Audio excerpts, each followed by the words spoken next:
नमस्कार विद्यार्थी मित्रांनो, आज आपण इयत्ता 6वी मधील गणित विषयातील पहिला पाठ पाहणार आहोत. प्रकरणाचं नाव आहे भूमितीतील मूलभूत संबोध. तर या प्रकरणामध्ये आज आपल्याला भूमितीमधील प्रमुख जे मूलभूत संबोध आहेत, जसं की बिंदू, रेषाखंड, रेषा आणि प्रतल, हे आज आपल्याला याविषयी जाणून घ्यायचे. आता भूमिती हा जो विषय आहे तुम्ही आता 9वी पासून शिकणार आहात. 9वी आणि 10वीला गणित भाग 2 म्हणजे हा भूमिती विषय स्वतंत्र आहे. परंतु या भूमितीची तोंड ओळख किंवा त्यातील जे मूलभूत संबोध आहेत ते आपल्याला आता 6वी पासून शिकायला सुरुवात करायची आहे. आणि टप्प्याटप्प्याने या भूमितीतील बऱ्याचशा भागांची आपण 6वी आणि 7वी आणि 8वी या 3 इयत्तामध्ये काय करणार आहोत, ओळख करून घेणार आहोत. त्यातला सगळ्यात पहिला जो भाग आहे तो म्हणजे बिंदू. तर बिंदू कशाला म्हणायचं?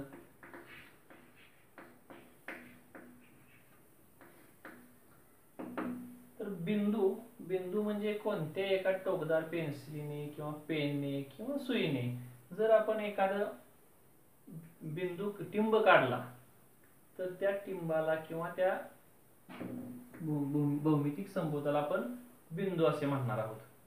उदाहरणार्थ मी हा एक बिंदू काढलेला आहे, हा दुसरा बिंदू आहे किंवा हा तिसरा बिंदू आहे.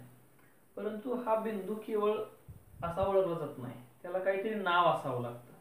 म्हणून आपण इंग्रजी वर्णात ABCD मधील ए पासून झेड पर्यंत कोणतंही एक नाव या बिंदूला आपण देऊ शकतो. उदाहरणार्थ याला मी नाव दिलं ए, याला नाव दिलं बी किंवा याला नाव दिलं एम.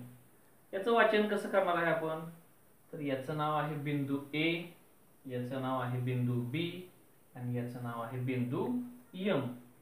असं वेगवेगळे बिंदू काढून आपण वेगवेगळे नाव त्यांना देऊ शकतो. तर हा सगळ्यात पहिला भाग आहे बिंदू.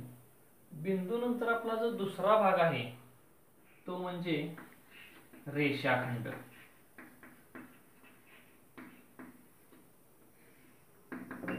रेषाखंड कशाला म्हणायचं? तर आपण एक दोन बिंदू फळ्यावर घेऊया. पहिला बिंदू जो आहे तो ए आणि दुसरा बिंदू आपण घेतला बी.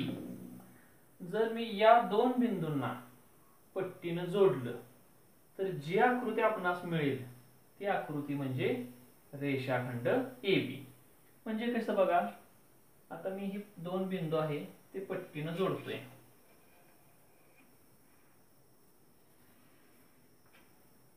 आता A आणि B या दोन बिंदूंना आपण पट्टीने जोडलं आणि आपल्याला ही रेघ मिळाली. ही रेघ म्हणजेच रेषाखंड AB होय. आता हा रेषाखंड जो आहे याचं नाव आपण कसं वाचू शकतो? तर याचं नाव आपल्याला उलट आणि सुलट दोन्ही पद्धतीने वाचता येतं. म्हणजे जसं की रेषाखंड AB वाचलं तरी चालतंय, रेषाखंड BA वाचलं तरी सुद्धा चालतंय. दोन्ही प्रकारे आपण याचं नाव वाचू शकतो. आता पुढचा भाग जो आहे तो रेषा. रेषा आणि रेषाखंड या दोन्हीतला नेमका फरक काय ते आपल्याला जाणून घ्यायचे आहे. तर रेषाखंड म्हणजेच काय, तर कोणत्याही दोन बिंदूंना जोडणारी एक रेघ म्हणजे रेषाखंड. मग तो उभा, आडवा, तिरपा कसाही असू शकतो. उदाहरणार्थ आपण बघूया, मी इथं एम हा बिंदू घेतला आणि तो एन या बिंदूला जोडला तर तयार झालेली आकृती आहे ती काय आहे? रेषाखंड MN. किंवा मी इथं हे दोन बिंदू आहेत माझ्याकडे, पहिला बिंदू आहे X, दुसरा बिंदू आहे Y. तर याचं नाव काय होणार आहे? रेषाखंड XY किंवा रेषाखंड YX. याचं नाव आहे रेषाखंड MN किंवा रेषाखंड NM. याचं नाव आहे रेषाखंड AB किंवा रेषाखंड BE. मग ह्याचं नाव लिहिताना प्रत्येक वेळी आपण रेषाखंड रेषाखंड रेषाखंड म्हणणार आहे का? तर नाही म्हणणार. तर ह्याचं नाव आपण थोडक्यात लिहू शकतो. ते कसं लिहायचं? तर रेषा मधला रे आणि खंड मधला ख, रेख एवढंच आपण घेणार आहे. आणि याचं नाव कसं लिहिणार आहे? रेख AB. काय लिहिणार आहोत आपण? रेख AB. याचं नाव कसं लिहिणार आहोत आपण? रेख MN. आणि याचं नाव काय लिहिणार आहोत आपण? रेख XY. अर्थात YX लिहिलं तरी चालणार आहे, BA लिहिलं तरी चालणार आहे, NM लिहिलं तरी चालणार आहे. परंतु आपण ABCD मध्ये जे अक्षर पहिल्यांदा येतं ते नाव पहिल्यांदा घेणार आहे, नंतर येणार नंतर घेणार आहे, म्हणजे वाचायला आपल्याला सोपं जातं. तर हा भाग झाला रेषाखंड. मग आता रेषा म्हणजे काय, तर आपण हाच रेषाखंड AB थोडा विचारात घेऊया आणि त्याच्यावरून रेषा म्हणजे काय ते समजून घेऊया. तिसरा भाग आपला आहे रेषा. आता रेषा म्हणजे काय, आता हा आपला आहे रेषाखंड AB. समजा मला हा रेषाखंड B च्या दिशेने वाढवायचा आहे. मी किती वाढवू शकतो, तर समजा मी वाढवत वाढवत असा गेलो, असा वाढवत चाललोय मी, तर आता जिथपर्यंत हा फाळा आहे तिथपर्यंत मी हा वाढवू शकतो. जर हा फाळा अजून पुढे असेल अजून वाढवू शकतो, अजून पुढे असेल अजून वाढवू शकतो. समजा मी हे दोन बिंदू एका मोठ्या मैदानावर काढले, तर ते A च्या बाजूला किंवा B च्या बाजूला मला जर हा रेषाखंड वाढवायचा असेल तर तो मी कितीही वाढवू शकतो. इकडे A च्या बाजूला सुद्धा जर वाढवायचं झालं तर मी इथं इथं असा वाढवत वाढवत वाढवत वाढवत वाढवत वाढवू शकतो. फाळा जो जितका मोठा करता येईल तेवढा मोठा रेषाखंड होईल.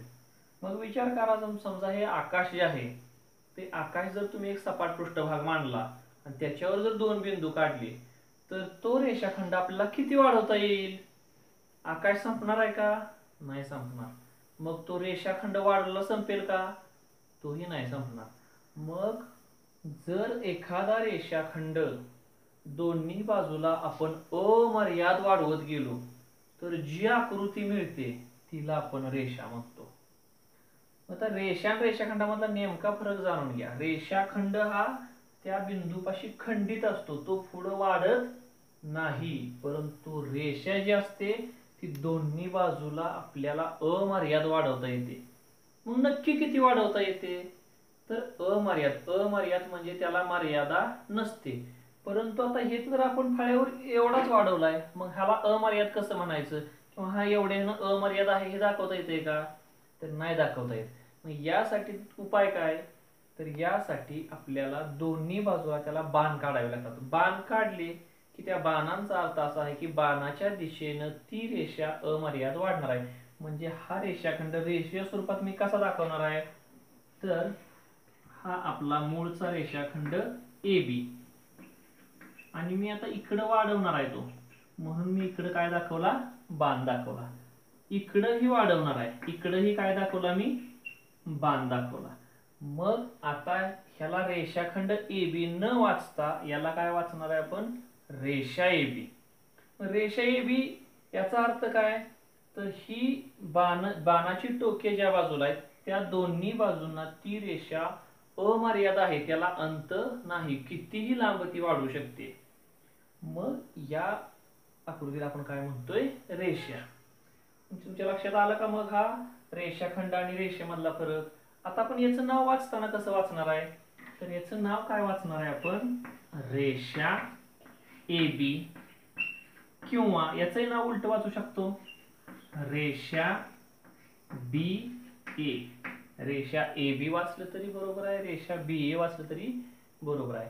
रेषेच्या नावाची अजून एक पद्धत आहे, ती कोणती, तर तुम्ही एक रेषा काढून त्याच्या शेजारी सिंगल नाव सुद्धा देऊ शकता. म्हणजे कसं, समजा ही रेषा आहे आणि तुम्ही इथं L लिहिलं असं, तर याचं नाव असं वाचू शकता, रेषा L किंवा रेषा M. असं नाव वाचलं तरी बरोबर आहे, असं नाव वाचलं तरीही बरोबर आहे.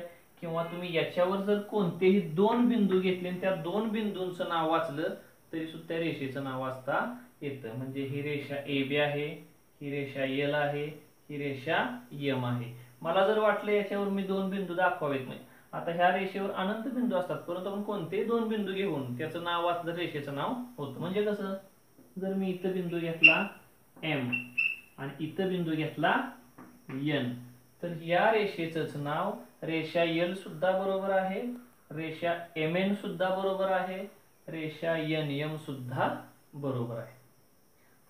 हा महत्वाचा फरक आहे रेषाखंड आणि रेषा. रेषाखंड म्हणजे थोडक्यात काय, रेषेचा खंडित भाग, आणि रेषा म्हणजे काय आहे, अमर्याद. बाणाच्या दिशेनं तुम्ही हे जेवढा सपाट पृष्ठभाग वाढवचाल तेवढी ती रेषा वाढू शकते. बाण आहे याचा अर्थ बाणाच्या दिशेने. जसं की आपण हा टॉर्च घेतला आणि टॉर्च मधून हे किरण चालत आहे, तर या दिशेने हा प्रकाश भरपूर लांब जाणार आहे, जिथपर्यंत त्याला जायला येतं तसं तसं ही रेषा सुद्धा तशीच अमर्याद दोन्ही बाजूने जाणार आहे. आता आपण बिंदू पाहिला, रेषाखंड पाहिला, रेषा पाहिली. आता अजून एक आपला पुढचा भाग आहे किरण. त्यापूर्वी आपल्या रेषाखंडाची अजून एक गोष्ट सांगायची राहिली, ती म्हणजे हे जे बिंदू आहेत रेषाखंडाचे, यांना या रेषाखंडाचे अंत्यबिंदू, अंत्य म्हणजे शेवटचे बिंदू म्हणतात. याच्यानंतर या रेषाखंडाचा कोणताही बिंदू नाही. ए आणि बी हे कसले बिंदू आहेत? शेवटचे म्हणजे अंत्यबिंदू आहेत. या रेषाखंडाचे यम आणि एन अंत्यबिंदू आहेत. परंतु मग रेषेचे अंत्यबिंदू कोणते? तर रेषेला अंतच नाही म्हणजे शेवट नाही, त्यामुळे रेषेला अंत्यबिंदू नसतात. रेषाखंडाला अंत्यबिंदू असतात, रेषेला अंत्यबिंदू नसतात. आता आपला नवीन चौथा भाग जो आहे